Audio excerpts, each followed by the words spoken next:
Good evening, my name is Ria Sembi, and we're going to talk about borderline personality disorder, also known as BPD.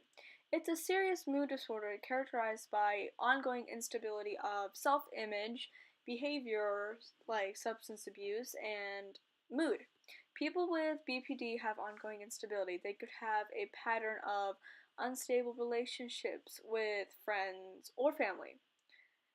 Their moods can swing from idealization to devaluation in a matter of hours, days, or even minutes. Idealization means that the person with the disorder can quickly change their feelings of closeness and love and happiness to devaluation of anger and distance. Along with unstable relationships, they can initiate an impulsive behavior like unsafe sex, substance abuse with drugs and needles, and eating disorders like binge eating or anorexia, and reckless driving. As you probably have guessed, this is incredibly destructive and dangerous. These actions are caused by their mood swings that, like I said, can last for a few hours to a few days. They can get angry and depressed or with anxiety, and those negative emotions don't allow them to think properly and make safe decisions for themselves. Now, BPD does not really sprout magically in the air. They usually spring out of other mental disorders, like they come out of anxiety disorders and eating disorders like binge eating or anorexia, or substance disorders, depression like suicidal thoughts and behaviors, and mood disorders.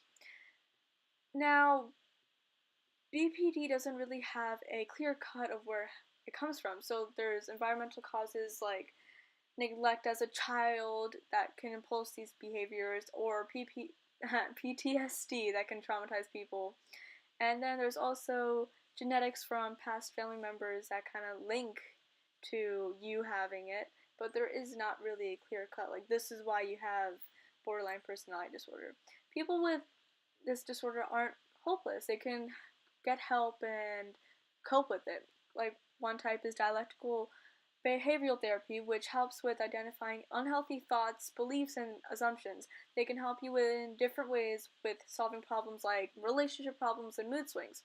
With collaborations with a therapist, like they include homework, like work on this with your spouse, and or role playing.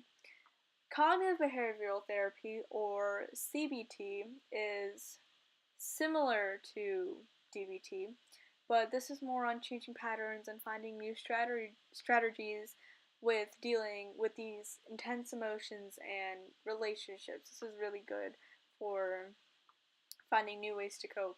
And then there's also support groups, which are incredibly helpful because they relate to people, and this makes it seem like you're not alone. Thank you for listening on my video about borderline personality disorder. Thank you.